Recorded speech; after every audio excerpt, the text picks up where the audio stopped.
Bismillahirrahmanirrahim. Pada suatu hari Rasulullah SAW ditemui oleh malaikat Jibril. Rasul pun bertanya, "Ada apa wahai Jibril?" Jibril menjawab, "Wahai Muhammad, sesungguhnya hari ini Allah Subhanahu wa Ta'ala sedang mengobarkan nyala api neraka, dan seluruh para malaikat amat ketakutan. Mereka tidak tahu harus bagaimana. Untung aku ingat," kata Jibril, "bahwa engkau Muhammad adalah sumber cinta dan sayang Allah Subhanahu wa Ta'ala kepada alam semesta. Dengan alasan itu aku kesini, bertabaruk mengambil berkah dengan cinta Allah kepada dirimu, ya Rasulullah, ya Muhammad."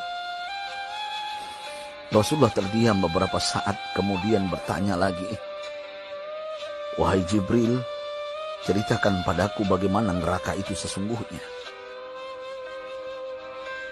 Jibril menjawab, "Wahai Muhammad, neraka itu bagaikan lubang-lubang yang terdiri dari 7 tingkat.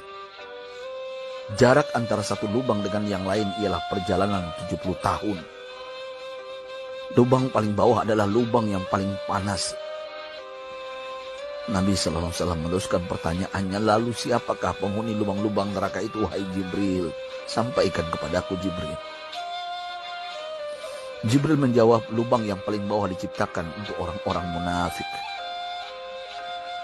Lubang yang berikutnya untuk penyembah berhala. Lalu untuk penyembah bintang dan matahari."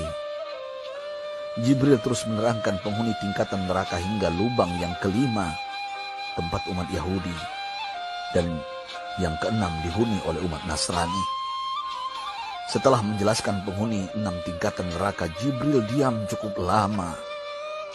Rasulullah SAW penasaran dan bertanya kepada Jibril, "Wahai Jibril, siapakah penghuni neraka yang ke-7?"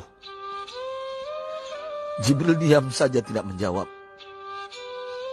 Rasulullah SAW mengulangi pertanyaannya, tapi Jibril tetap diam. Rasulullah tambah penasaran dan mendesak Jibril agar dijawab pertanyaannya. Akhirnya Jibril pun berkata, "Umatmu, wahai Muhammad, mereka itu para pelaku dosa besar di kalangan umatmu, yang dimana sampai mereka mati belum sempat bertaubat." Mendengar jawaban Jibril, Rasulullah langsung jatuh pingsan. Jibril merangkulnya dan meletakkan tubuh baginda di atas pangkuannya. Tak berapa lama Rasulullah SAW sadar dan langsung menangis bersimbah air mata dengan terisak-isak. Rasulullah mempertegas pertanyaannya, "Wahai Jibril, apakah benar ada di antara umatku yang masuk neraka?" Jibril menjawab, "Benar, wahai Muhammad, pelaku dosa besar di antara umatmu yang belum bertaubat." Setelah itu Rasulullah menghadap kiblat dan sujud kepada Allah dalam isak tangisnya. Sesekali dengan suara pelan beliau membisikkan kata-kata, "Ummati ya Rabb, ummati, ummati, ummati." Beliau SAW tidak mengangkat kepalanya dalam keadaan seperti itu selama 3 hari 3 malam.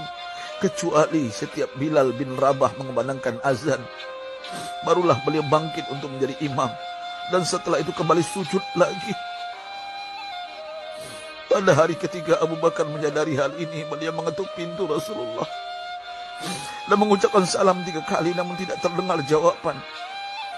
Abu Bakar sedih dan berseru di hadapan pintu Nabi besar Muhammad SAW, "Apakah ada jalan untuk masuk ke rumahmu ya Rasulullah?"